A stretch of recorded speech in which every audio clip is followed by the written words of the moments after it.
recording, so if you could just point it.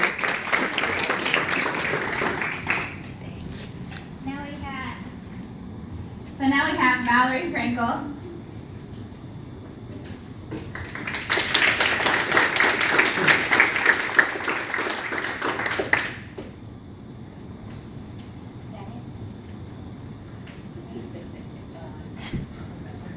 Oh, whoops, that's not her. Don't look at it.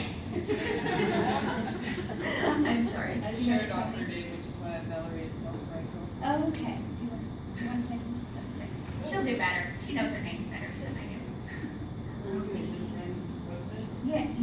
Yours. Not random. Yours. Oh, right. Oh, not a random website. Now you tell me. Yeah, it's.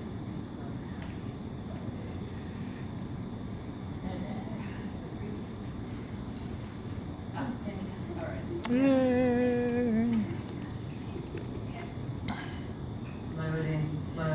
Loading. Anyway. Hi, I'm Valerie Frankel. I write books about Doctor Who and Game of Thrones and Sherlock and Harry Potter and Hunger Games and stuff like that. And I have a series of parodies about Harry Potter, Guardians of the Galaxy, and The Hobbit. And I thought I'd start with the intro to this one, which is all about all sci-fi fantasy. Alrighty. Prologue the First. It began with the writing of the Great Book. In the beginning, the dawn of time, round about 1936, the great creator set about to make a marvelous work that would last throughout all the generations. And lo, he wrote a children's novel, and it was beloved. 20 years passed, and the seeds of his planting grew into a mighty trilogy. 3 books were given to the fans, with many appendices to boot, and from them sprang a mighty genre. Bookstore shelves sagged with the weight of the many fantasy series, and brave heroes toiled to the ends of the earth and beyond, seeking signed first editions. Then the Trekkies came. And lo, their society lived long and prospered. The great franchises followed on, the might of the Force rose, and began a cult of followers in hooded robes. And the 2 tribes mingled and began a race of Monty Python-quoting, sneaker-wearing folk who spent their days designing humorous t-shirts and slogans. They loathed the fresh air and hid from the sun in their parents' basements where the big screen was anyway. You know who you are.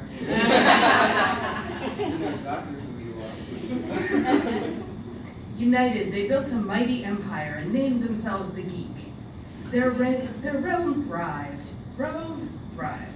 The wise among them gathered to meet in cities across the earth and held mighty debates and sometimes swap meets.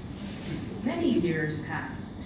Decades later, during the second rising of the Force, the boy wizard rose up, marked by a lightning scar, and wise in an odd tongue of Latin, Greek, and occasional throw-ins of Hawaiian just for the heck of it. He taught his followers to spend their gold freely, and consumerism swelled under his reign. With him came the midnight releases, and wide-eyed children, cranky from the late hour, uttered the sacred words, "Have you read my fanfic?" And thus were converted. Their conferences swelled with screaming fangirls, and many other heroes followed, riding dragons and Greek-speaking pegasi and magical polar bears. Mighty temples of glory soared into the heavens with amusement park rides, lunchboxes, and trading cards. But the doom of men is in their greed, and movie producers have it worst of all. In their dark halls, deep in the heart of Hollywood, they scheme. For, they reasoned, the trilogy could control the world, how much more might 7 movies, or 8, or 9? 8 films were offered to the boy wizard, and many of his followers lost their way through the tangle and were cast aside. 3 additional films were given to the followers of the Force, and lo, they were a letdown. Then another film franchise came, and it was not good, for as fans protested, vampires are not meant to sparkle. Then the power of the Force was given to the King of the Mice, and many fans did trouble with sorrow. One by one, the free lands fell into despair.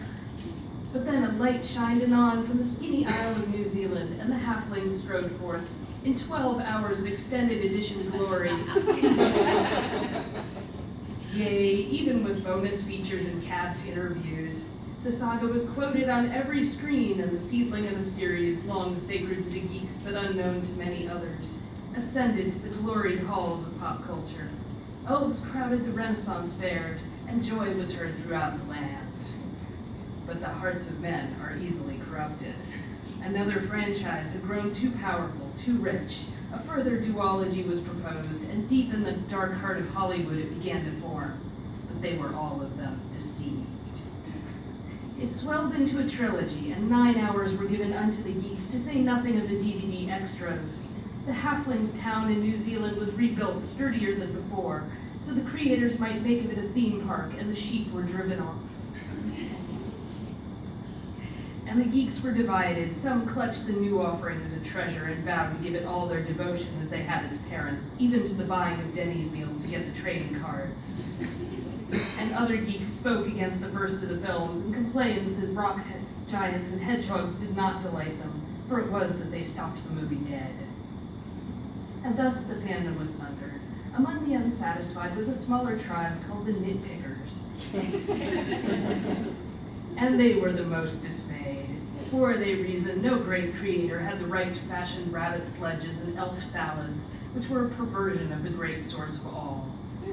And thus the sundered fandom did battle in the land of cyberspace, with the Nitpickers the loudest combatants, for they knew their cause was just.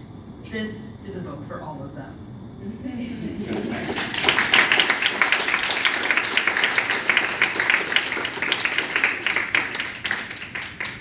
Thanks. Awesome, now we have Ian Markov. I think I stopped it.